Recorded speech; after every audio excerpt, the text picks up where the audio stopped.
we have the ability to ignore the speaker and chat amongst yourselves in the back. Or, you guys are so chatty. It's exciting.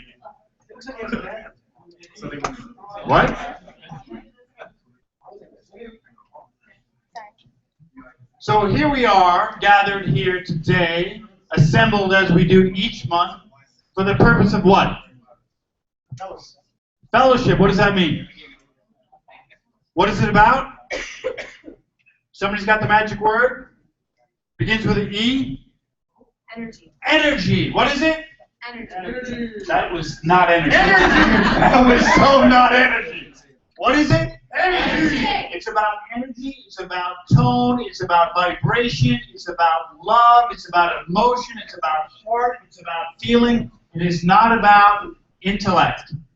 We do not have guest speakers here so that you can learn to be a better reporter findings person, so that you can get better on your technical ability. That all will come from you getting into your heart space. Agreed? So after a full day of serving, how many of you served today? Served. Melendez. Did you serve today as well? Every day. Every day. Surfing and serving. Right on. So again, how many of you served today? How many did you do some serving? Did you open the door for anybody? Yeah. Did you say nice things to your grandmother? Yes, I did. There you go. Serve some people. So that's what we're about. We're a service mentality. And I was just speaking to a couple of Peak students that are going to be coming to my office in October. By the way, if you ever have a chance to get involved in the Peak program at Life University, it is awesome. How many of you are involved in it right now? Raise your hand. Are you having a good experience? Yeah, great. You learning? Yeah. You having some fun? In San Diego. You know, some people peak in Minnesota. That is like ridiculous. Quiet up there. So they were talking to me about this you know, they're getting ready to graduate. And as you might remember, if you're getting ready to graduate, you have like finals and boards and state exams and all this stuff is in your head. And they're all intellect. He is all intellect. And he says, he texts me this. He goes, hey, where do you think I should practice? He wants to come to San Diego, but he wants an area. Where do you think I should practice? Where are the best homes to buy? What's a good apartment to rent? I'm like, I don't know. I don't know. You just got to get your butt out here and get a feel, get a vibe for the whole thing. We've been around fairly around the country a lot. Dr. Kim and I. Dr. Kim, raise your hand. Yes. And we practice in the Midwest, we practice in the upper Northeast, and we practice in the deep South, and Northern California for that matter. And every place is the same, and every place is different. But the thing that's the same is that it's about energy, it's about passion, it's about love. That will transcend any barrier that you think you may have, because that's an illusion. Right? Things are going on in your mind that do not exist. Can we agree? They're not real. They only exist in your mind. I posted something on my Facebook wall. It was an optical illusion that looked like it was moving if you relaxed your eyes. But if you focused on it, all of a sudden it froze. And that just tells me that things are moving only in our minds. What else is happening in our minds? So C.O.R.E. traditionally has been where the speaker comes up and the speaker gives some information and you act like students and you're taking notes. That's fine. That's good. You can take a note or two. But what I really want is I want you to be touched. I want you to be moved. I want you to be inspired so that you don't even remember what the speaker said, but you leave with a feeling that transcends every aspect of your life, not just your practice. Savvy?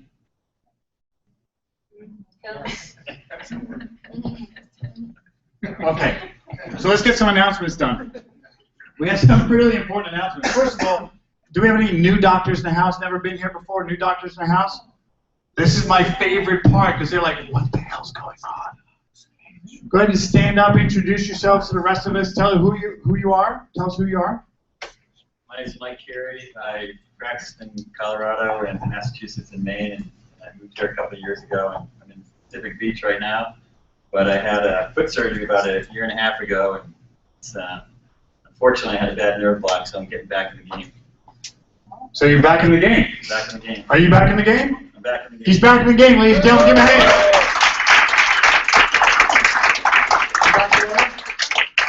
I'm Laura Powell. I've been in San Diego for about just a year and a half. I was working with Mary Rod Overstein over in Claremont for about a year and a half. Now I'm opening a practice in OB, and I'm also working at a nonprofit out in La Mesa. I'm doing a little bit of both, hopefully opening in like 2 weeks. Like 2 weeks? everything now, so I'm really excited. Yeah. Give her a hand. Open up. Any other new doctors in the house? Stand up. Tell us who you are. I've been to C.O.R.E before. This is my first time here in this area, or in this building. So, my name is Justin Jesperson, and my wife came. It's really sad, and I feel bad for even admitting this, but I graduated in 2009, and we went and visited a friend who's a chiropractor, and he had to explain subluxation to my wife. This was like 2 weeks ago, so I was like, I need to get some philosophy. So he encouraged us to come to C.O.R.E. And Who's that doc that encouraged you to come here? Dr. Eric McGilligan. Oh, yeah. He's not even from here. Yeah, How awesome is that? And did you recently have a little baby? we did. Yeah. Is that what I saw? Yeah. Yeah, you were at convention, right? Yeah. Awesome. Congratulations. Give him a hand. Because all our philosophy training is going to be like tonight. You won't need to ever come again, right? Sweet. Yeah. Kayla and I were talking in the back, which I'm thinking, I don't know what I'm going to say tonight, but that's usually not a problem. And we were saying that I wish there were more of these. Like, I can't get enough of hanging out with chiropractors talking about the tick. I can't get enough talking about principle. I can't get enough talking about miracle cases. So because of that, I started the chiropractic success stories on Facebook. How many of you are aware of that? Raise your hand. How many of you have no idea what that is? Go check it out, chiropractic success stories. Visma, really? Wait, is it part of the San Diego page? No, it's separate. It's called chiropractic success stories. Oh. And here's what's on it. Here's what's on it. Here's the only thing that's on it. On Facebook, you didn't say that. Yeah, on Facebook. Sorry. Here's the only thing that's on it. Chiropractic success stories. It's the only thing that's on it. So if you advertise your whiz-bang ebooks, you'll get banned. It's militant. We have 2,700 members from across the globe, Netherlands, Spain, Australia, New Zealand, and they're just pumping out miracle cases left and right. So if you haven't done that, it's on one of these slides here. I'll show you what it looks like. It is awesome. I regularly get comments that, no, yep, really complicated. Ask to be a member. I'm the only admin, or Kim's the other admin, but I do all the work for it. So we'll just add you and be prepared to be banned. I added it. Done. Beautiful. Okay. This is important. Everything is important. Everything I say is important. How many of you know or used an astrolight table before? Okay, if you have not, there's one in the back. Get adjusted on it, see how it is. It is 16 pounds. So it's awesome, it's light, and how many of you want one of these? Yeah, so we're going to be doing some raffles for it. We're going to give it away at Christmas time. 20 bucks a raffle, 6 for $100, and somebody's going to win it. So it's a $500 table for 25 bucks or 20 bucks. It's a good deal. All right, do we have any students in the house? Either, so first of all, let's do C.O.R.E students. C.O.R.E students in the house, raise your hand. Come on, guys. It still counts, man. Milk it, baby, milk it. Stand up, where you're from? I'm Walter Furman, SCU, LACC, and December graduate. Woo! December graduate. Chris? I am Chris Norton, and this is my third time at C.O.R.E, but I, as well as Raphael here, graduating next week from Life University back in Atlanta. So, Life University. Life University. Yep. All right, give me a hand. Remember, everything is what? Energy, right? So when you clap, you do it like you mean it. Because this kind of golf claps suck. This is why I don't play golf. Not really, but any other students? DC students? Well, as you alluded to, I'm Raphael. Third time here too, and I graduate with Chris next week in Atlanta. Right on, give him a hand. That's good, I'm proud of you. That's good. All right, CAs, new CAs in the house. Raise your hand. I know we got them back there. Go ahead and stand up. I'm Mulaney, and I'm Dr. Sarah's new CA. How long you been there? 2 weeks. 2 weeks! And she's at C.O.R.E. Dr. Sarah, how long have you been a chiropractor? How long have you been graduated? 6 weeks. Now, how many of you wish you were 6 weeks in this seat? Right? Like 6 weeks out of school, but in this seat? Awesome. Is there anybody I missed? I'm not a chiropractic or anything. What are you? I'm a student. My name is Leah Brandstetter. I am finishing my thesis in interior design, so I'm a design student. But in the healthcare field, I'm a yoga instructor as well. So. Right on. All of this exciting. You see, we the challenge is to get more chiropractors here. We got interior designers showing up. There's a problem in the matrix, right? All right, any pre-DC students? Pre-DC students? Go ahead and stand up, tell us who you are.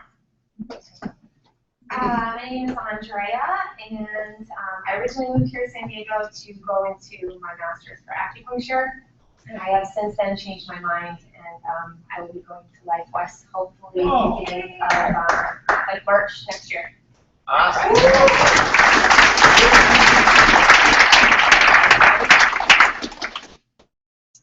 I'm Charlie. I recently graduated from my undergrad, and I will be going to Life in January. Nice. I'm missing any category here? Hermaphrodites? Anybody? Jack, we'll get to you. My man, tell us who you are. Hey everybody, I'm Steve Lewis. I'm regional sales rep for Bob Lotus, the Saluma LED Light Therapy. But I'm not here tonight to talk about that. I'm actually here to listen to C.O.R.E. and actually, hopefully, maybe one day become with you individuals. Not that guy, don't be that guy. You tell. Right on. And Dr. Stephanie Williams just showed up, which is awesome.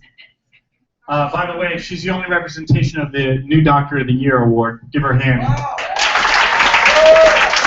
We just had our big CCA convention. How many of you were there at the convention? Raise your hands. Great. Next year you got to be there. It was really, really good one. It was better this year than it was last year. Not just because I got a lot of awards, but for other reasons as well. Anybody looking for an associate?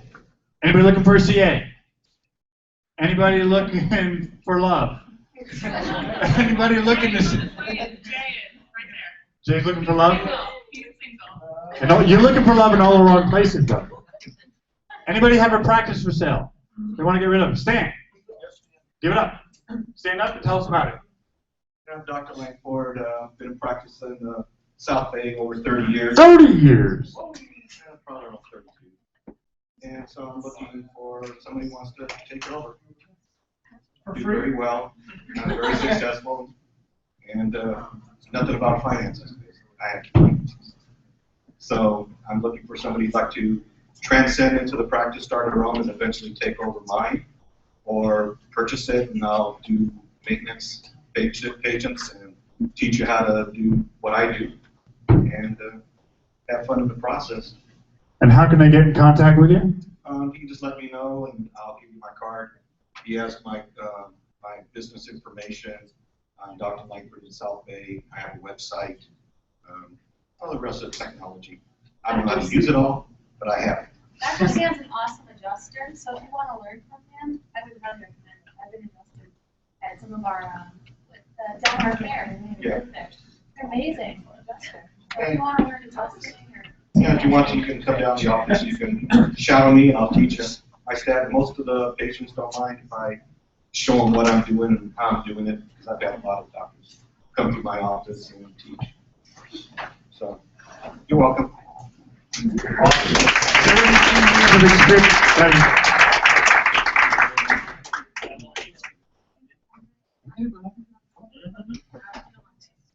Ladies and gentlemen, Dr. Jason Schumart is the president of our local CCA district. You know, you're in a kind of a special place. How many of you think that San Diego is kind of special for many reasons? Yeah. It's unique in the entire state of CCA. It's chopped up into 32 districts. And Dr. Jason's going to tell you a little bit about what happened. I have something special for you. All right, so if some of you don't know, we just were awarded the San Diego was awarded the District of the Year for the 3rd time in a row. I wish I could take all the credit, but trust me, it's the entire group. We have a great board. We have a lot of people who are interested in moving up and becoming the president of San Diego. And if you're not a member of the CCA or if you're not involved, you need to be. I know Dr. Shea just recently got involved and everything, and so. You know, we're getting a lot of new docs and older docs who've gotten out back in, and I appreciate that. And without you, we wouldn't be the District of the Year. So I really want to thank all of you who are members, who are supporting CCA and involved. So I really appreciate it. So give yourself a hand for that. So because we are the District of the Year, we like to throw major parties. So one of the biggest parties we're throwing a yacht party, which is a wine and cheese event as well. This July 19th, which is a Saturday, and we'd love for every one of you guys to come. We want it to be the biggest party we've had in San Diego. The yacht can hold approximately 120 people. Let's pack it. Let's sink that sucker. That's my plan. That's what I want to sink it. Let's get 140 on there. So if you're interested in going, we'd love to have you. You can go to our meetup group. If you don't know where that is, you can go to our website, the CCA San Diego website, and there's direct forms on there. You can sign up for it as well. We have some great sponsors. We're having a really good time, so I hope to see all of you guys at that event. If you have any questions, you can ask me. But basically, at San Diego Harbor, we're going to have a lot of fun and a lot of wine. So let's have some fun with that. Anything else? Did we do? Okay, I guess I can keep talking. And then our next, we're dark in the summertime for our district meetings. We'll have a district meeting in September. And we're gonna rock it out really strong with Dean Satile. You guys know who that is? Satile. And then in October we have Dane Donahue. So we have some really great speakers coming out at the beginning of our, in September and October. So we'd love to have you guys come out to that. Does anyone not know where the meetings are held? Great. So we should all expect you to be all there. It's going to be amazing. I love it. We have about 50 people here. It's going to be a great time. Yeah. Do you want to keep talking? No, we're ready to go. Okay, I'm going to stop talking now. Thank you guys for listening. I look forward to seeing you on July 19th at the Yacht Party.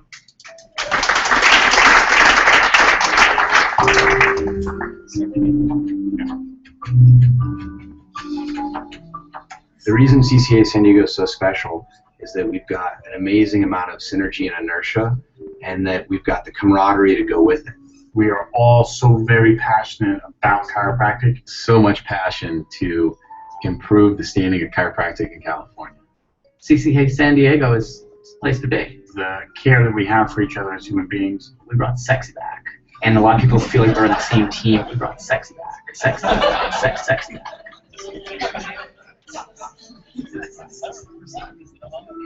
I think it's every chiropractor's duty to be a member of CCA. Because that's what our profession needs. The CCA is literally the training platform for future chiropractic world leaders. I believe in chiropractic, and I want to make sure that I have a place to practice, and my future children, if they want to practice one day as well.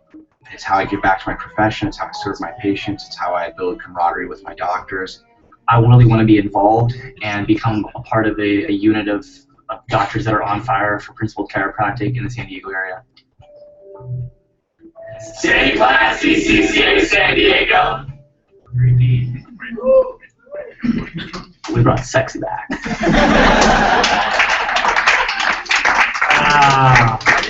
Our fearless leader, Dr. Stensler, who, as you know, is going to be taking the helm of CCA for the state, which is great. John Andrews. Yes. You have a quick announcement to make? Yeah. Who here likes spinal screenings? I do too. I've been doing them for years. I used to hate spinal screenings. They wore me down. I just know I'm going to be a fool out there and I don't care anymore. And I look at it this way: when you're out there, then you get the patients, and you don't even care a month from them.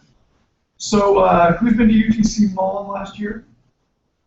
It's nice, yeah. Traffic's increased incredibly. Dr. Josh and I have been doing screenings out there. And we're doing one a month, we're trying to do 2 a month. We have room for a couple more docs. It's a lot cheaper than Fashion Valley used to be. There's an art to screening.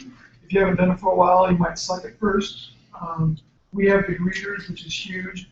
Is what we found is male doctors, if I go out and greet you, I'm gonna scare the crap out of you, right? Because I'm just tall and all that stuff. So three times ago, I pulled in $9,000 off of one screening from the patients. Last time I got 18 new patients, and then this weekend I got 10 new patients. So if you go out and you get free the first time you're out, don't worry. That's common because you're trying to get a flow, trying to figure out what to say to people, and then you kind of write down, okay, that sucks, that person was turned off. We have a great time. We love lots of docs in the booth. The way we do it isn't like we're not greedy. We don't, okay, that's mine, that's mine. We want everybody to share. We support each other, kind of like C.O.R.E. And so Dr. Josh will be the one you want to talk to. Way cheaper than Fashion Valley used to be. If anybody did that, it's a lot cheaper prices. And how do they get in touch with you? They don't get in touch with me. You can look, there's, if you go to San Diego SpinalScreenings.com, I put out all the. Wait, what is it? San Diego SpinalScreenings.com. You guys remember that? Challenging. You can call me. Don't call me. Price is on there, so the more people we get to do it, the cheaper it gets. So I think it's $296 if you do 2 days with 2 greeters. And if you do just a single day for each shift is 4 hours. You do share the shift, but the more people in the booth, the better the energy. It's $148. So we used to do Fashion Valley Mall. We were paying $900 each to share and have 2 days, and it was like a lot of tourists. It wasn't even that good. So, and the greeters make it, and that's when you're not having to go out there and do the introduction to people, it's a lot smoother. But unless everybody here has too many new patients, then don't call us. But like John and I, we'll help you if you have questions. And it does, like he brought up, and I didn't even notice this when he said it. My communication with patients is a million times better than just talk and tape all the time. And when you're doing it out with strangers, your patient's there to kind of hurt you, and they're vibing you already. But when it's somebody that's not, and they think you're trying, you can kind of educate them through that environment, you're as good as gold. So, you can hit me up through there. We're probably, I don't know if I'm doing the, what was that, PayPal now? It's hard because you can only extract X amount from it. So we'll probably just do mail checks or whatever. But call us or email us, and John and I can train you together. He's a lot sexier than me, so he's How long have you guys been in practice? I have been almost 4 years. 15, and what I've noticed is docs that grow, they got to do screenings or talks. They have to, otherwise you can't grow. And I've challenged that for years, and I finally gave up. I do talks and I do screenings now. Why fight it? Good. Okay, so last thing before I introduce the speaker. By the way, we have a speaker tonight. Is this a pre-Chiro club? How many of you know that a pre-Chiro club exists in San Diego? Raise your hands. That's good. So you can send peeps there, or preferably escort them there so that you're there with them. That's really important. We don't talk a lot about technicalities. We talk a lot about heart, and we talk a lot about doing the brain-body diagram or the safety pin cycle, and we get very, very, very basic. It runs from 6:45 to 7:45, which means I get home about 11 out of my office, because once it starts rolling, once you start talking to tick, people get excited and they stay there, and we're starting to offshoot students into schools that are teaching chiropractic. One thing is really, really critical on this. We're always talking about, well, we're going to get the docs that need to get a little bit more philosophy, and those are the ones that come back.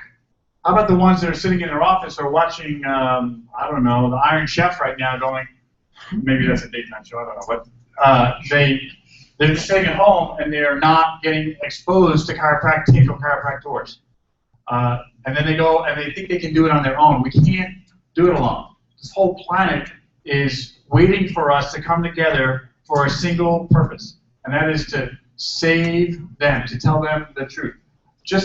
we don't have to tell them every facet of truth that exists to us all the time. We just have to give them a piece of it.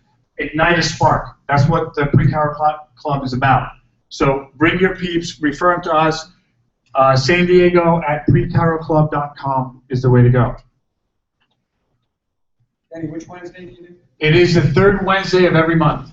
Third Wednesday. This is now, we're going on our second year with this. Can you believe that? Holy cow. That was a labor of love. So the other thing is that if we want this to expand, somebody's not going to come to my office if they're maybe in Carlsbad. Maybe they will. But like the Melendez's, Dave, raise your hand. We're running one at their house for a while, but no support, so it started to fizzle out. So I'm kind of lucky that I got a lot of you to pull from all the time. But if the need arises, we can have a North County San Diego Free Chiropractic Club. We can have an East County. We can have a downtown. It doesn't mean that you have to have 50 people in the room. You could have 4 students, and I've done it with 2, and they still leave more empowered, more excited. Because you never know how far-reaching something you may say, think, or do today can affect the lives of countless millions tomorrow. Thank you. All right, we ready? Are we warmed up? Can we go through an emotional roller coaster right now? Is everybody laughing? Everybody cry? Okay, everybody laugh. Let's hear a laugh from everybody. Fake laugh. Give me a fake laugh. Right, now, give me a fake cry. You guys are awesome. So when Jack comes up, everybody's going to do the first one, right? Not the second one. How many of you heard Dr. Jack Borler before? Just a handful. Holy crap, you guys are in for a treat. This guy is like, he's like hot buttered love. Right? I mean, it's kind of decadent. He's kind of slippery, warm, you know. How many of you read the intro that I sent out on the fax? He was from, who can tell me where he's from? Bosnia, right. War-torn Bosnia, right? Had an assassination attempt, right? Professional athlete, international celebrity, educator, entertainer. You guys are in for an incredible treat. When I was reading his CV for your CEUs, right, because all the speakers got to give a CV, he asked me if I took a peek at it, and of course I did. I want to see what his background was, right? I mean, I know him without his CV, and he would have come up here anyway, but his CV was stunningly impressive. The guy's like a rocket scientist, microbiologist, genetic decoder. I don't know. He's a jack of all trades. He is. But the thing that you'll get the most is the fact that he's sincere. He's got a lot of heart. He loves chiropractic. And I don't know what else I can say. Please give him a warm San Diego C.O.R.E welcome, Dr. Jack Borler.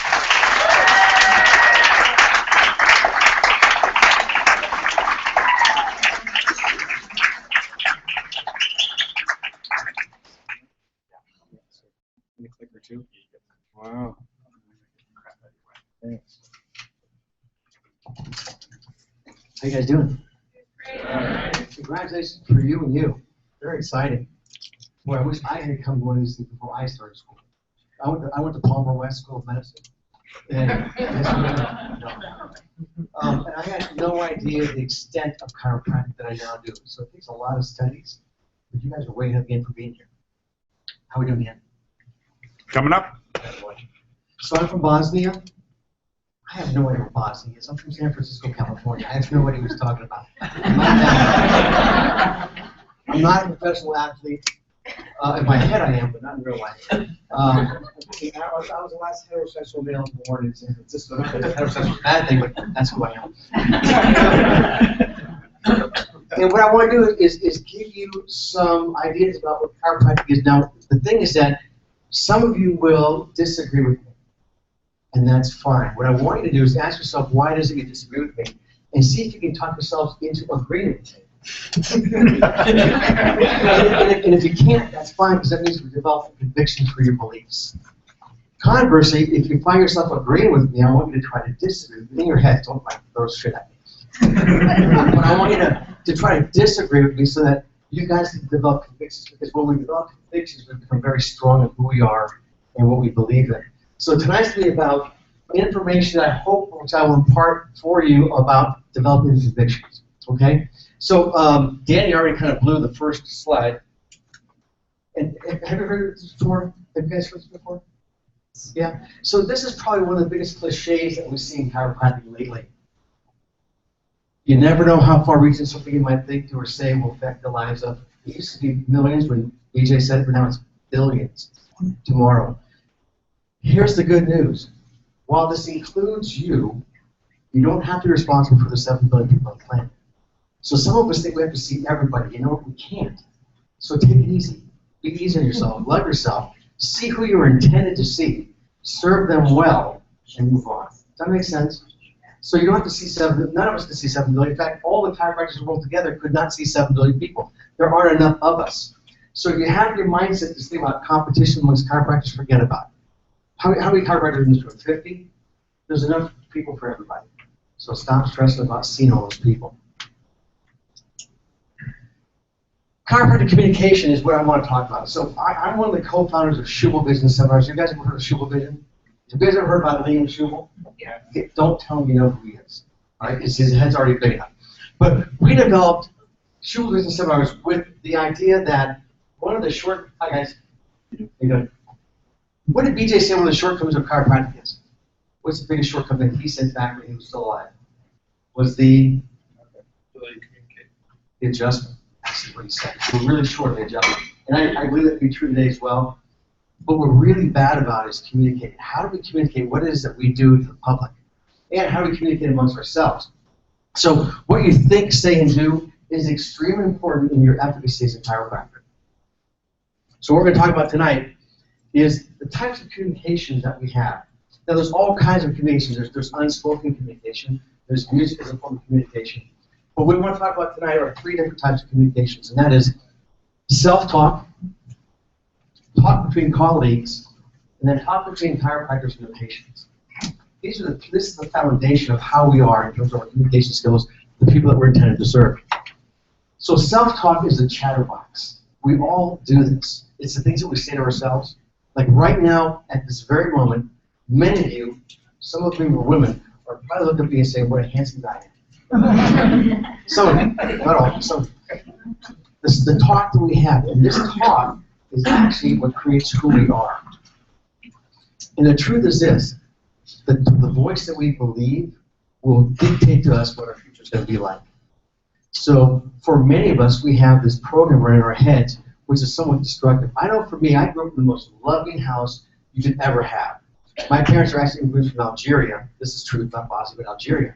And they came to America because my father heard the streets were paved with gold in America. So he wanted some of that gold. So he came here speaking about 4 words of English. My mom spoke nothing. We actually learned English by watching the Nick Mouse Club. So we had these really weird voices when we were growing up. We all do that. But what I heard, my father was raised by a single mom. His father died when he was very young. So he was raised by a really tough woman. And what I heard in the back of my mind when I was a kid was, I was lazy, and I was going to amount to nothing. Fortunately for me, I recognized that was negative self-talk. So I canceled that as a very young kid. But how many of us are running those programs today? Things that were said to us as we were younger that run through our minds and dictate who we are. So what I would encourage you to do is, if you hear those voices, cancel them, because they are not constructive voices for us. They do not let us be who we want to be. Because your mindset is going to create who you are. How many of you heard of Earl Nightingale? Anybody heard of Earl Nightingale? Nightingale Connor. These are the tapes, the self-help tapes and DVDs. These used to be like cassettes and 8-tracks when I was watching, but now they're on DVDs. Earl Nightingale was a billionaire, an absolute billionaire, but he would spend the first hour of every day meditating. And the first 30 minutes of that time was spent with this question: how can I serve more people? For half an hour every single day, he asked himself this question: how can I serve more people? The second 30 minutes was, how can I better serve the people that I'm already serving? Can you imagine if all of us did this every single day, what our days would be like when we go to our offices and see the people that we see? How much better prepared we'd be? So your mindset's going to create you your pace for the day, and who you become ultimately. So you got to work on your mindset. Then there's talk between colleagues, and this is the thing that I find the most interesting. Have you ever heard chiropractors talk to each other? And the caca that comes out of our mouths, the insanity that we talk about, and what is the basis of that conversation? And how much of it is not true? What is the most read book on the planet? The Bible. How many of us have read the Bible? Okay, I'm with you. I read the Bible because it's the most read book, so I kind of want to know what's in there. So I've read the Bible. Now, there's a lot of untruths that have happened in the Bible that are perpetuated between generation and generation. Like, for example, Adam and Eve were in the garden, and Eve bit into an apple, right? Is that right? Is that right? It's wrong. It's wrong. There's no mention of apple anywhere in the Bible. But somebody a long time ago said, it must have been apple. So now we're perpetuating this idea that it was an apple, when in fact it wasn't. It was just a forbidden fruit. Mary Magdalene is referred to as a prostitute in the Bible, right? No, there's no mention of being a prostitute at all. But we have this perpetuation. So how about in chiropractic? What are we perpetuating as being untrue? Anybody have any idea? Like, how about this ADIO? You know what that stands for? Above, down. So we heard about innate intelligence runs above, down, inside out. Is that right? No. If you're familiar with the principles, Principle 22 said that every living cell has 100% innate intelligence. It's already there. Mental impulses run above, down, inside out. It's a subtlety, but it's part of our philosophy, which you should know about. Because after all, our whole profession is based on 33 principles. You guys know that. They may not know that. Okay. The reason I asked is I spoke with Paul West about a month ago, and I asked the 12th quarter students, how many of you have seen this book? I'll ask you, how many of you have seen this book? You know, this is Stevenson's textbook on chiropractic philosophy. If you haven't read this book, it'd be like a preacher not having read the Bible, or a medical physiologist who's never read Geiger. If we're chiropractors, we better be pretty sound in this book. So if you haven't read it at least once all the way through, I would encourage you to maybe buy the textbook of chiropractic. It's a pretty important book. The truths are in here. If you have any questions about whether something is chiropractic or not, read the book. If it doesn't pass, it's not chiropractic. Doesn't mean you shouldn't do it. It's up to you. It's a practice decision. But if you're a chiropractor, you should at least know what is chiropractic. How many of us have heard about the chiropractic story? You got to tell the story. What the hell is a story? Have you ever asked yourself, what is a story? If you didn't know, where would you look? In the book. Let me show you. If you look on page 63 of the book, there's a section called The Story. You should probably know it's in the book. You should probably know what it is.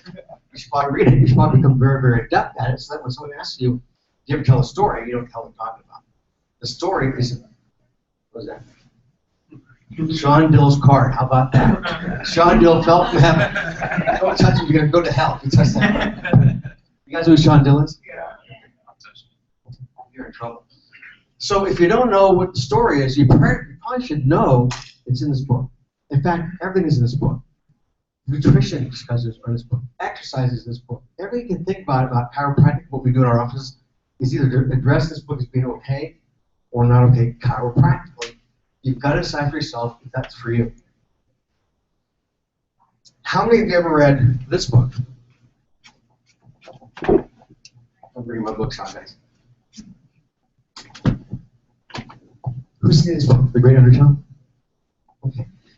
This is a great book because what BJ was a nut. Do you guys agree? BJ, when I first read BJ's books, I thought, who in the hell is this madman? And why am I in this profession? Because if that's what he's like, I don't want to be like him. But the more you read, the more brilliant you find out that he really was and is. And the things that he said many, many years ago are still true today. He's a prophesizer. And what he talked about in the 1930s, 20s, and 60s, happening today right now. So what did he say? The discussions that we should have between colleagues should be productive and progressive. And here's what he said. What can you do more than you have been doing? And he recommends 4 things that we should all do. One is we got to support a leader. So if you don't know a good leader in this profession, you should find one and support that person, him or her. Because they're going to take us to the promised land, whatever that might be for us chiropractors. The second thing you have to do is pick out a school that you support. So how many chiropractors are actually tithing back or giving to schools? Anybody? Supporting a school of some kind, whether it be Life West, Life University, Parker, Paul, whatever it is. Pick a school that you find that you can support and give them a little bit of money. Tithe back to them. The third thing he says is we should join a state association. How many people here are CCA members? How many here are not state, or not part of the state? Maybe practicing out of state? No. Wherever you are, I don't care if you're in Colorado, if you're in Missouri, wherever you are, you should be part of the state. And if California isn't right for you, then support another state. But you got to support something because we're told to.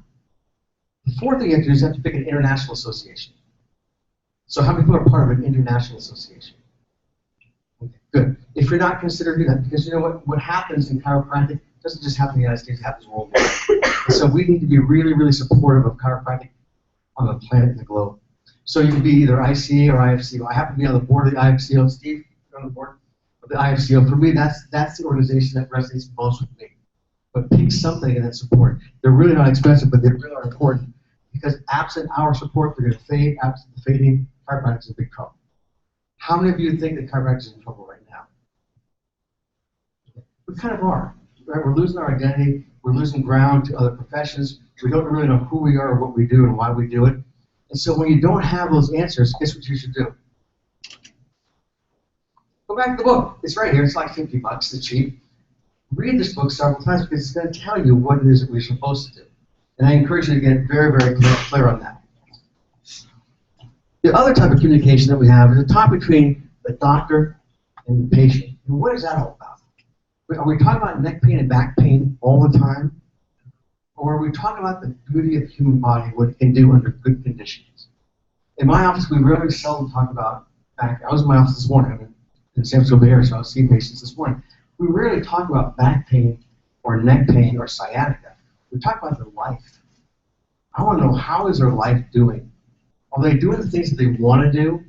Are they being held back from not doing the things they want to do? So how can chiropractic help? Because after all, we all know that we are self-healing, self-regulated organisms. And we have no interference. We function very, very well in life. When we have interferences because of subluxation, we can no longer function at 100%. So I'm really about the power that animates the living universe is what we deal with. We talk about that in my office. Some people think it's woo-woo. That's okay. They eventually come around because their lives change. So we love our people, and if we really, really do love them, we better tell them the truth about what it is their bodies are capable of doing. So the basis of our communication is telling them the truth. Now, when the patients first come to you, they come based on faith. You guys agree with that? They don't know who you are. They don't know what you do until you tell them. So when they first come in, they come based on faith, but they come back based on their experience they've had in your office. So you have to ask yourself the question, what kind of experiences are you offering these people when they come to you? After all, they are entrusting you with their nervous system. So you have to ask yourself, am I doing the best job I can every single time? How many of you have ever had a patient who's come in and you didn't give 100%? Anybody? Sir, what do? Did you do anything after that? Yeah, you right there, the tall guy. The intimidator. I made a mental note of it, and I decided how I want to change it. Anybody else? So, well, you know, I like to have this kind of discussion as like discussion I have with my wife, where one of us speaks constantly, the one shuts up, and we leave, and we're really resentful. No, I don't want to do that at all. What I want to do is, if you have questions or comments, feel free to do so. Whenever I have those experiences where I feel like I haven't given 100%, I call them and tell them, I need to come back on me. I didn't give 100% that day. I wasn't with you. I didn't connect. Whatever my reason was. Because we have really one opportunity every single time to really see these people better. We want to see a better version of who they might be. How many of you have heard about checking and adjusting?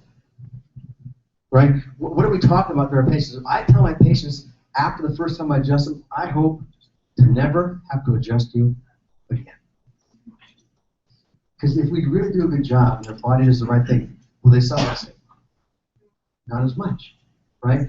What I tell them is, I hope that when I see you, I don't have to adjust you, but if I do, it's going to be fewer segments, less often. Which means that their body is doing the right thing. Aren't we designed for that? Aren't we designed to be 100% whole all the time? Within the limitations of matter? Of course we are. So I tell them, I'm going to check you every single time you come in, but I hope to never adjust you. We have a certain mindset in chiropractic that every time someone comes in, something's wrong with them. Don't we? Like, I have to adjust you. Let me ask you, have you been to the doctor recently? Good for you. Okay. Who's been to the doctor recently? Doesn't matter. When you go and have your blood done, what do you hope the results tell you? Everything's good. If you're a woman and you're of the age of having mammographies, if you go there and you have a mammography, you hope to tell you that it's good, right? If you're a man and you have your prostate checked, you hope that they tell you it's good. If you bring your car into the mechanic, you hope they tell you that the car is good. Why is it when people come to the chiropractor, we also tell them bad news? It's a mindset that we've got to switch. And as soon as we switch, they're going to come for pleasure. They want to come to be checked. And they hope to never be adjusted. So it's a mindset for as a chiropractor. I want you to start thinking about that, because I hope to never adjust. Not that I love adjusting. Adjusting is fun. I practice, when people in my office, I practice on the speeder board constantly. I have pies and fork for killing me. But I do it all the time because I want to get better. It takes tens and thousands of hours to master something. And if we're not doing that, we should be. We should be practicing. I adjust my tables when they're empty. I do. I talk to my CA thinks I'm nuts. But I talk to my tables because I want to be the best that I can. I want to be a master adjuster. I want to be a master checker. And I also want to make sure I'm using good objective findings to tell me whether or not I need to adjust. And I would tell them the truth. Dr. Melendez and I are part of a group called the 100-Year Lifestyle. And what we do is we recognize that as a race, we're getting old. We're going to live long, whether we want to or not, like it or not. And so I tell people, you know, you're going to live long. The question is, what's that long life going to look like? Is it going to be quality or is it going to be quantity? And why can't it be both? So we tell them about the long lifestyle, and we tell them that although in our office, all we do, which I think is very important, is check and adjust spines. We have a network of other providers that we refer to for nutrition, personal training, for finance. How many of us are stressed out by our finances? So I have a guy that I trust very much with finances, so I refer to him all the time. We have people who do post-traumatic stress. We refer to other chiropractors. Like, for example, if I have an autistic kid in San Diego, I'm going to send him to Steve Williams, because he's an expert in treating these kids with autism and ADD. For me, I treat kids all the time. We love having kids in our office. But when something really technical comes up, I'm going to refer them to someone who's really adept at doing that. Because my job is to service 100% that I can all the time. So you got to tell them the truth. You have to find out what is it based on. And the conversations that we have to be clear, concise. You got to have some courage. Some of us are afraid to tell the truth to our people. And that worries me. Because there's no one on the earth better trained than chiropractors to analyze exactly and correct for people's civilizations. No one else is trained anywhere on the planet to do that. So should we be very, very confident in our ability to do so? I believe so. Unfortunately, if you talk to some of the kids graduating from the chiropractic colleges, they feel they can't really do that well. So our job as doctors is to mentor these kids. Our office should always be open to the kids. I say kids because I'm old, but the students as they graduate, the young doctors, we've got to help them. Because what they don't get in school, we should help them get. And if you don't know how to do that, there's other programs. Who's heard of TATS, the TATS program? The Art of the Specific? The Art of the Specific is something that Dr. Sean Dill and Amy Roberts developed. They're two of the most prestigious and knowledgeable upper circle people on the planet. And so they developed this group where they go through the neurons, they go through the philosophy, they go through the spinography, they go through thermography, about how to analyze, but also how to talk to people. Dr. Schubel, Liam Schubel, has something called Schubel Systems. And this is an all-day program where he teaches you how to talk to people. It's extremely important that our communication systems are absolutely spot on. Because if they're not, we're going to lose people. We are seeing 3.4% of the population today. 3.4% of the population have an appointment with a chiropractor today. We should be at 20, 25% or more. We should be seeing we should be the doctors of choice for anybody coming to see us. So be confident, be concise, and be clear. And effective communication has purpose, principle, and passion. So in our office, our purpose is to make sure that we can empower our people to make great choices based on the information that we give. That's our purpose. The principle of the ADIO, above, down, inside. We want the health comes from above, down, inside out. That's how it's expressed. And you got to have some passion, right? Who wants to go to a doctor that's boring as hell, right? I don't want to go. So we're kind of nuts in our office. We have open adjusting office. We have kids all over the place. We have dogs. This one we had 180-pound, not a pit bull, but those other big dogs, come in. Our office is always high energy. It's spontaneous. We're very serious about what we do. Very serious about what we do. But we have a lot of passion because we know that people are attracted to passion. Danny earlier tried to get us kind of sparked up. Be passionate. I want to show you a video. Danny, you can help me with this video? This is not a chiropractic video. This is a guy, I consider him to be a genius. His name is Daniel Beatty. As you watch this, please don't think it's being a racist thing, a black and white thing. I want you to put on your chiropractic glasses. Who knows who Reggie Gold is? Anybody not know who Reggie Gold is? Reggie Gold was a master of seeing things through chiropractic lenses. Everything he thought, said, and did was as a chiropractor. So as you watch this video, it's about 5 minutes, put on your chiropractic lenses, listen to the chiropractic message, and we'll talk about the significance of what he says in just a minute. Can you hit it for me? Go to the next one. I was born in the ghetto, in a cold fighting town, and just like the ghetto, my soul is feeling worn down. Say it's been a long time coming, but I know a change is gonna come when we connect, disconnect, connect, reconnect, connect, connect, connect. As I teach my students in class, we hear a loud bang. They immediately duck, and I stand in shock as a man lies slain on the block in front of our school. And I think to myself, as our superstars bling bling, our children dodge bullets. Inside of schools too old and worn down for their brilliance, so they embrace a life that's all their own, full of the beat that's beating them down, unconscious of the truth that it's an ancient beat that's been passed down, full of the pain and promise of their progenitors pulsating through their blood and feet as they walk, connect, disconnect, connect, reconnect, connect, connect, connect. As I stare into my students' faces, I see the path. A past too brilliant for them to even comprehend, but true nonetheless. As 13-year-old Ladre tells LaQuisha to move, get out the way. I tell them of the architectural genius of those definitively dark-skinned Egyptians who gave astronomy, mathematics, literature long before classical Greece started training for the Olympics. But can they hear me? Because Disney, he's been lying to our children. Prince of Egypt got it wrong. Put some chocolate in those crayons, Walt, and we can all get along. But you see, this poem is not about blaming the man. Black superstar, tell me, where do you stand? Are you standing at all as our children fall into the depths of despair? Are you there? Bling, bling. Oh, now I got their attention.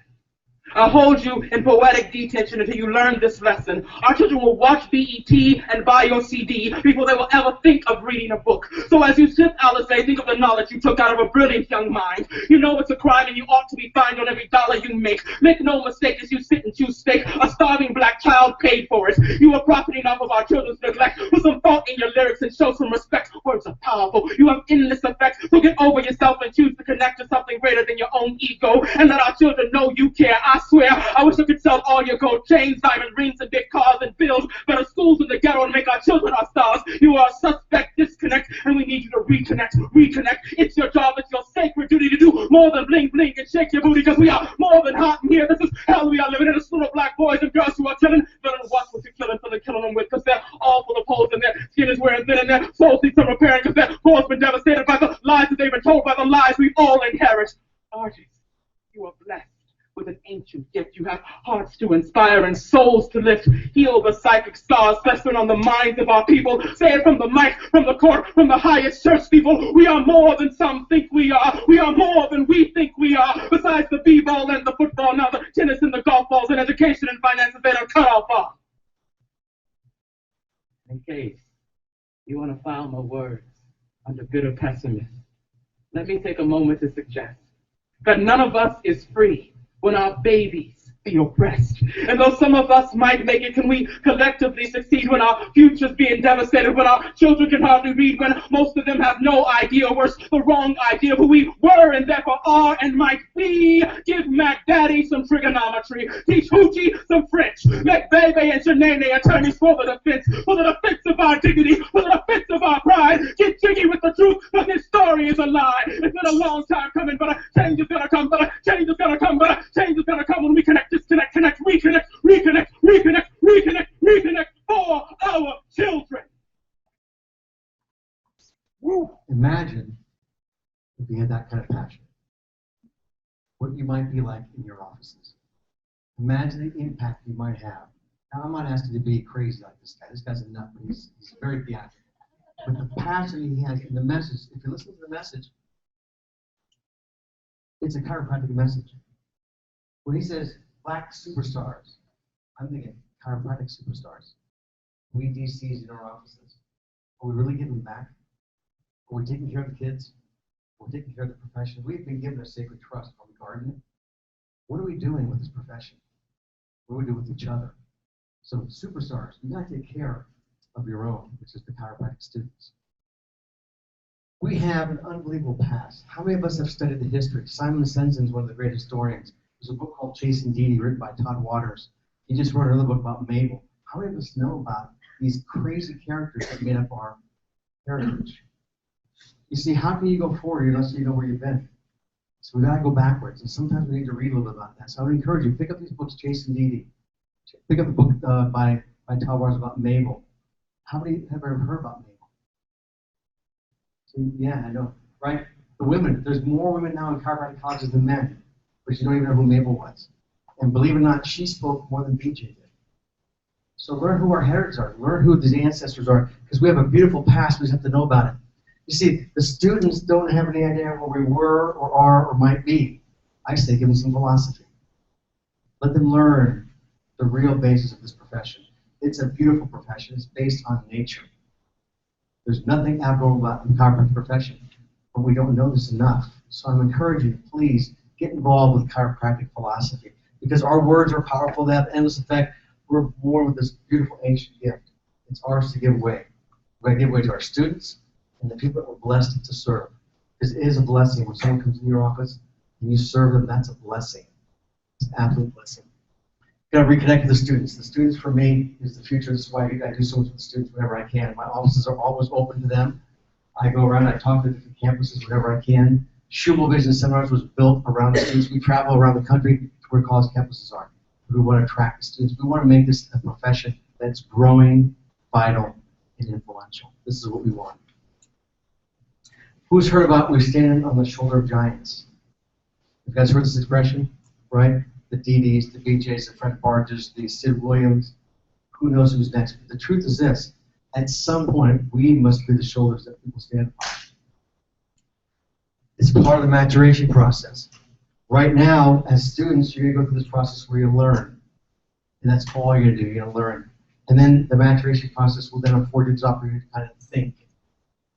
Because when you're learning and learning, you don't think a whole lot. And then you get the creation process. And this maturation process allows you to become very certain about what you do and to whom you do it. And so it's always about the certainty. So I'd like to talk to you about two stories of certainty. The first story is about Evan.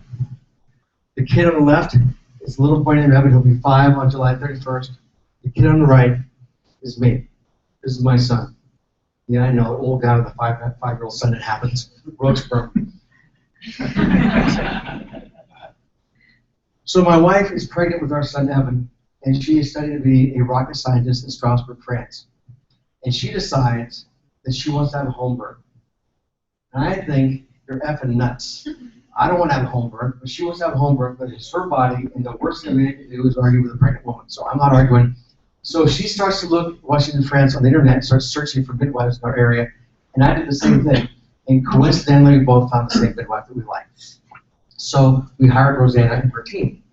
And when my wife came back, we went through the process of learning all the things we had to do. We went through all the exercises, we went through all the classes, and so we were ready. So our son was due on August 11th. July 30th, we're at the veterinarian with our dogs, and her water breaks. So she says, honey, she didn't really say honey, but she said, my water broke. And I think, holy shit, we're having a baby, what am I going to do? So I panic. When I know I'm supposed to be calm. So I said, well, what do I do? She says, call the midwife. So I called the midwife.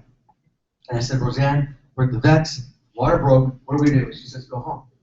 It'll be okay. I said, no, you don't understand. Her water broke. She said, it's what happens, the water breaks, right? You're supposed to have it. She says, go home, we'll get there as soon as we can. This is 5:30 afternoon. By 9:30, no Roseanne shows up. And I'm like a man. So I've had her, so we're supposed to have a tub. And they sent me home with this huge tub, which we didn't have set up. So we used our downstairs, unfortunately for us, we had a big jacuzzi tub in our downstairs. So I have her in the tub, I have her out of the tub. I have her off the stairs, we have her downstairs. I have her on the bed, I have her off the bed. All of these, I'm trying to get her moving. And finally Roseanne shows up, so I'm a little bit relieved. And I said, Roseanne, so happy you're here. Well, now what do we do? She says, let me take over. So Roseanne examines her, she's very well dilated, but it's part of the cervix, which just isn't fully dilated yet. But we'll work with it. So we had her in the tub, we had her in the tub. We were up the stairs, downstairs. Finally she says, okay, I want you to get in the tub with her. I said, why am I getting in the tub? She's got the baby, I didn't get in the tub. She says, I want you to support her in the tub. So I'm outnumbered like 8 women to 1, so I'm in the tub with her. And so every contraction she's having, I'm pushing too. And after the 3rd contraction, I want an ambulance because I want to go to the hospital. I'm exhausted. And she's just pushing away. And finally the meconium was the first bowel movement, and it passes. So she said, that's it, we're done, we have to go to the hospital. So we had, in the back of our minds, we said, we want a home birth, but if something should happen, we're prepared to go to the hospital. So we call the ambulance.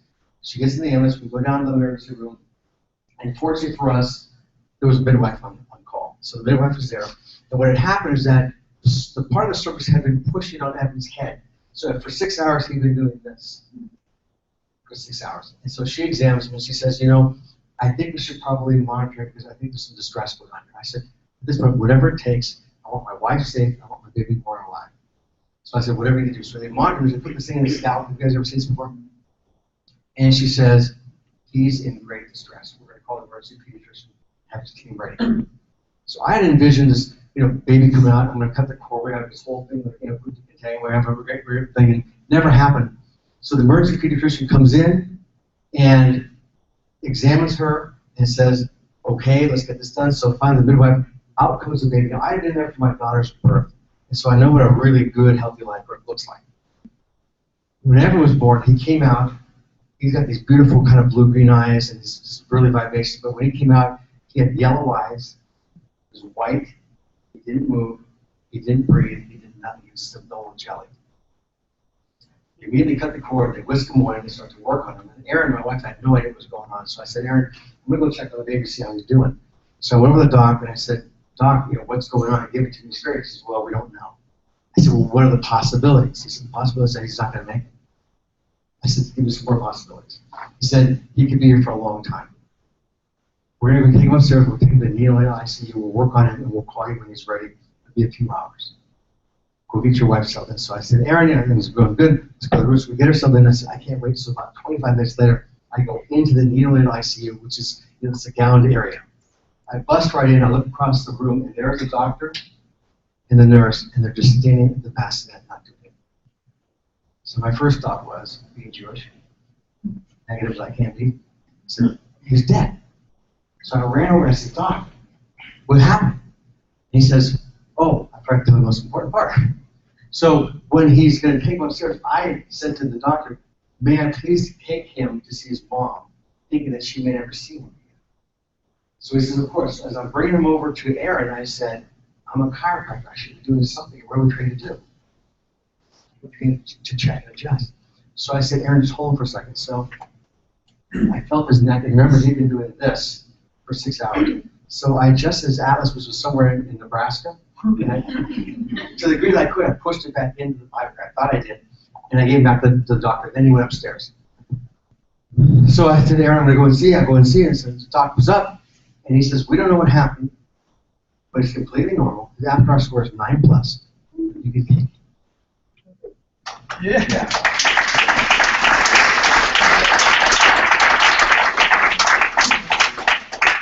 So I said to myself, what if the only reason I went to chiropractic school was to deliver that one adjustment?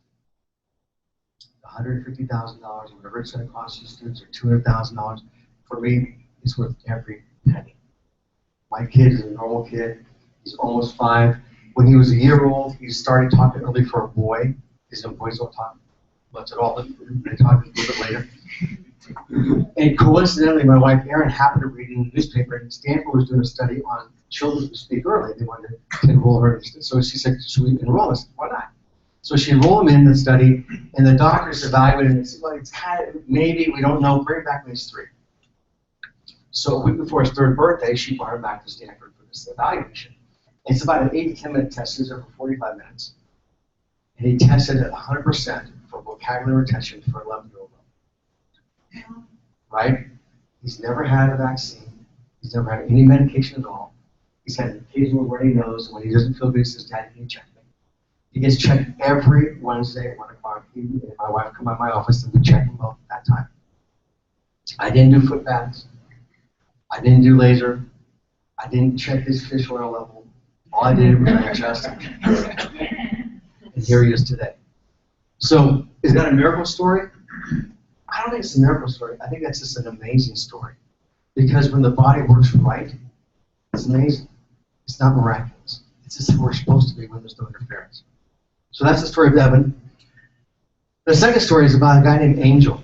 So on March 22nd in 2011 or 12, I was on my way down to a conference in Los Angeles to speak. In fact, I think you guys were there at California Connect with the Yamamoto's thing. I was on my way down there to speak, and I get a voice message as I'm getting to the airport, and it's this weird voice that I kind of recognized but didn't really fully recognize. It was a guy named Angel. This guy that I had not seen in 10 years.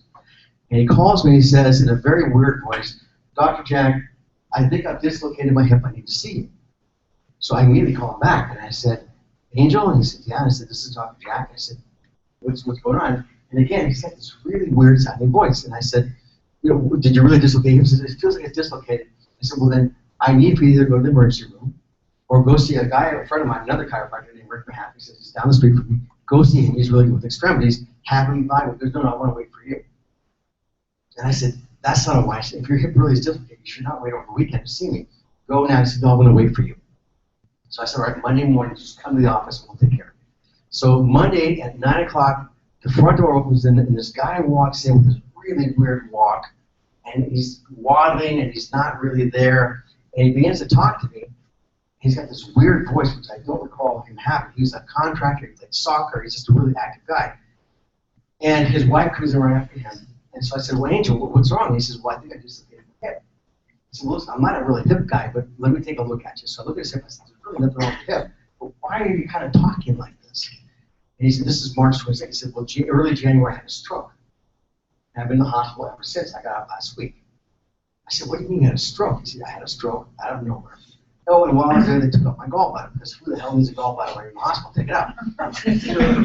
So he had his gallbladder out, he had a stroke, and he had not progressed much since then. And so the doctor said, there's not much we can do for you. Go home. So he comes to my office under the complaint of hip dislocation. So nothing wrong with him, but I do a full scan on his spine, and he's a mess. I mean, his upper circle of the neck is a mess. So I said, Angel, here's what we're going to do. I'm going to adjust you today, and we'll see how you do. So he says, okay. So I adjust him, and his neck, of course, exploded. His upper circle of the spine was a mess. So I said, I'm going to have you rest for 45 minutes. Now, normally in my office, I don't have to rest people, but I said, something told me, rest this guy. So I adjust him, we rest for about 45 minutes. I come back 45 minutes later, and I said, how you doing? So here's his initial complaints. Hip dislocation, which he didn't have. His voice was all screwed up. He had no sensations in his face, lips, teeth, or gums. He couldn't taste his food. He was in excruciating pain and had not slept for 3 months. That's his complaint. So I said, Angel, after 45 minutes, what's going on? He says, you know, I have this weird kind of tingling in my face. I said, cool. Okay, come back tomorrow. So the next day he comes back, his wife drives because he can't drive. His wife, by the way, his wife, who's a clinical psychologist, has quit her job so she can take care of him because they have a 2.5-year-old child and she's 7.5 months pregnant. So there's no income. They both lost her. He lost his job because he couldn't work, but she quit her job. And so she's driving around taking care of him. So the second day he comes, and he's got a little bit of a bounce and stuff, but not much. And so I said, Angel, what happened last night? He says, I slept for the first time in 3 months. Now I'm excited. This shit really works. This is good. So I said, let's do the same thing. I'm going to evaluate you. We'll adjust what needs to be adjusted, and we'll have you rest. So I adjusted him again. I had him rest. I come back to see him. I said, Angel, what do you feel now? He says, I don't know, my gums are kind of weird, and I can think more clearly. I feel like the words come out of my mouth more readily. I said, this is fantastic. So I said, come back Wednesday. So Wednesday he comes in, he's kind of bouncing around, he's got a pair of soccer shorts on and a soccer shirt. He's far, just not well as Ripples, right? He's far from being well. But he walks in and he's doing way, way better. I said, so Angel, what's up? He says, I gotta tell you something. He said, yesterday I thought if I wasn't gonna get any relief, I was gonna kill myself. And I said, Angel, this is it. You're beyond my scope right now. We need to have you. He said, no, I'm not gonna do it. I was so desperate to be well, to take care of my family, but I had no hope. But now I see that there's hope. So I said, fantastic. So I said, get back on the table. So I adjusted him again. I arrested him again. He got up. I said, Angel, how you feeling? He says, I don't know what's going on, but I'm feeling really different. I said, fine, I'll see you on Friday. So Friday he comes in, and he's bouncing around. He's really kind of active. I said, Angel, what's up? He says, not only did I sleep, but I tasted my food for the first time in 3 months. And things are really starting to happen for me. I said, great. So I adjusted him again, and after I get up, he gets up from the table, he goes over, and his wife almost sat in a little hot seat next to her reception desk. And she was sitting there, he walks up to her and starts to kiss her. And she says, Angel, what are you doing? She says, this is the first time I've had feeling in my lips, and I want to see what it felt like against your skin. This is when I went to my office and started crying. For 15 freaking minutes. And I came back out and I said, this is the most fantastic thing I've ever seen in my life. This chiropractic stuff really is great. And not that Evan wasn't enough for me, but this built on the Evan story. So I said, come back on Monday. Well, his wife had seen the results and was feeling so confident, she started looking for jobs. So they asked their neighbor, Jose, who was 84 years old, to drive him to the office. So Jose becomes one of our patients too, because he starts to see the changes in Angel. So Jose drives on Monday, he drives on Tuesday, he drives on Wednesday. Friday, Angel doesn't show up. And Angel never misses an appointment, so we'll start to freak out. About 15 minutes later, here comes Angel on a bicycle. Honest to God, in dress clothes, dress shoes, soaking wet. I said, Angel, what happened? He said, Jose forgot to bring me, so I had to hit my bike to get here. He did not miss an appointment. So that was Angel. This was Angel 20 days after his first adjustment. Ride his bike again. He's far from being where he needs to be. This was in March. In September, he got his driver's license back. He started working his business again. He was so impressed with chiropractic that he's doing his prereqs because he wants to go to Life West.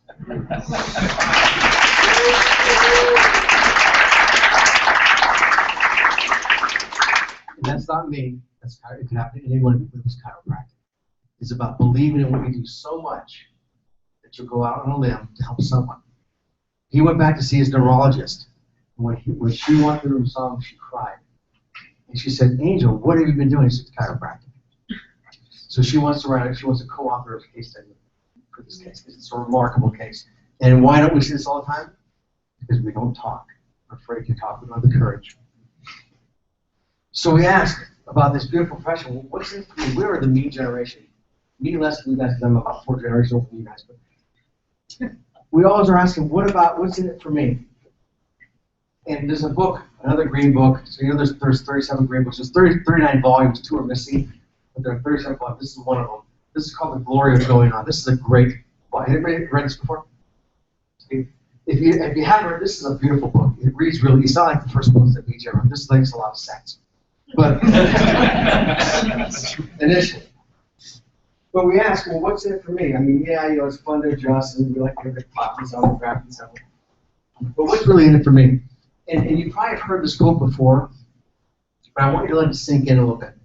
And the quote says, time always has and always will perpetuate those methods which better serve mankind. Chiropractic is no exception to that rule. So we're here to serve mankind. Our illustrious father placed his chiropractic trust in our keeping to keep it pure and not sullied to fame, which means pure chiropractic. We pass it on to you unstained to protect as you would have you do as he did. As he passed on, so will we. We admonish you to keep this principle and practice unadulterated and unmixed. So who knows what admonish means? Admonish, it means like if you don't want to kick your ass. That's what it means. Okay. Humanity then needed then what he gave us. You need now what we give you. Out there in those great open spaces are multitudes seeking what you possess. This is here's what's in it for us. The burdens are heavy, responsibilities are many, obligations are providential. But the satisfaction of traveling the populated highways and byways, relieving suffering, prolonging life, adding millions, now billions of years to lives of millions, now billions of suffering people. Here it is. Ready for this? Wait for it. Here it comes. Will bring forth satisfactions and glories with greater blessings than anything. That's what's in it for us by serving mankind. Time is of the essence. May God flow from above down his bounteous strengths, courageous, and understands to carry on. And may your innates receive and act out on that free flow of wisdom from above down, inside out. This is important. For you have in your possession a sacred trust. Guard it well. It's up to us to guard what is such a beautiful profession which serves mankind and womankind like no other profession on the planet. It's up to us to keep it. You see, some people look for what's a job. See, a career is something you paid for. A calling is something that you're made for. I believe that you were called to chiropractic. All of us. It's a calling. It's a much bigger obligation than a career. Some of us go to our office where it's a place of employment. I like to think of it as a rendezvous with destiny. When you're called to this great profession to serve humankind and give hundreds of years back to these lives for people who are suffering, it's a rendezvous with destiny. It's not a job. If you think it's a job, you know what? Go do something else. Because honestly, the profession, there's a lot more. You should go to your office every day with passion, purpose, and principle. You should be excited when you wake up in the morning. Yeah, we all have our off days. I get that. But for the most part, and don't get there, if your office starts at 8 o'clock, don't get there at 8:02. That's an insult to your patients. You should be there half an hour, 45 minutes. So I go there early and I do my exercises. I adjust my tables. I talk to my tables. I know I'm a little wacky, but that's just the way it goes. You've got to be prepared, right? Would you want to go to your dentist and have him you be in the waiting room when he walks in? Hell no. You want him there. You want them refreshed. You want them prepared to see. So you should give the same courtesy to your people. See, a lot of us are talking about adapting and adjusting to the situation. I don't believe in adjusting to the situation. I think you should take the situation and adjust it to you. You make it adapt to you. You're in full control of what goes on in your office. That's your haven. That's your place of peace. That's your place of service. That's a sacred place that you go to. And if you don't treat it as such, your patients won't get that. And they'll go somewhere else. They'll go to a physical therapist.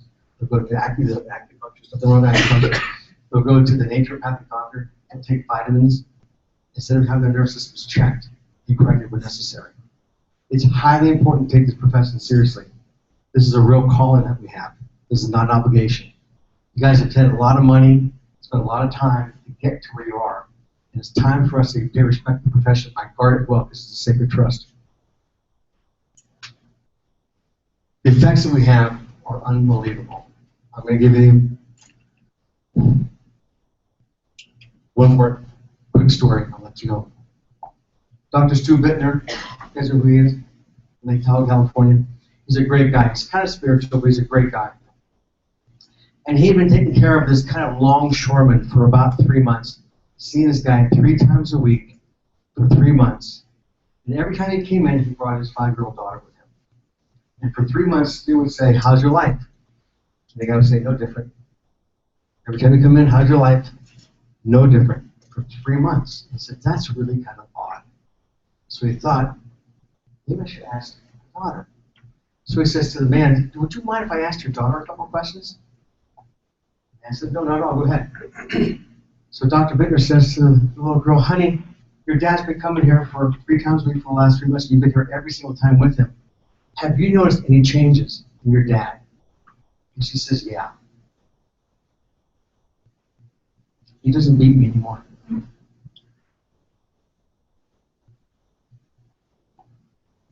What we do has profound effects.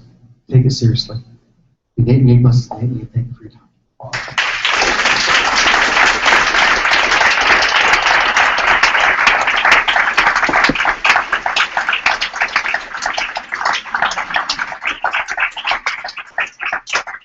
Come on. Want to make a front. Ladies and gentlemen, Jack Borla. Come on now.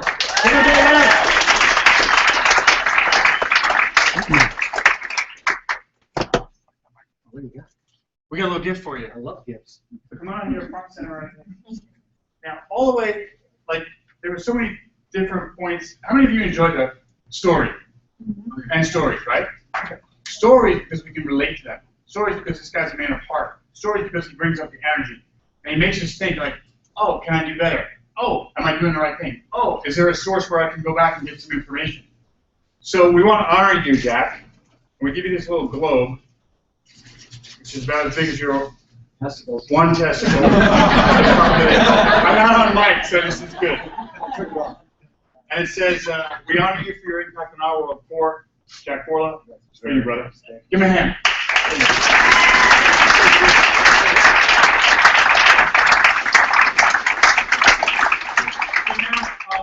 You know what time it is?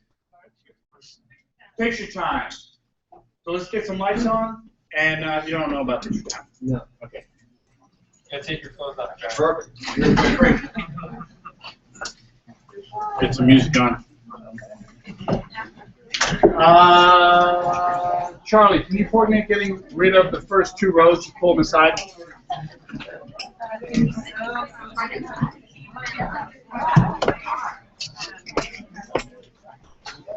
What do you guys do? Just take a picture. Just a group picture.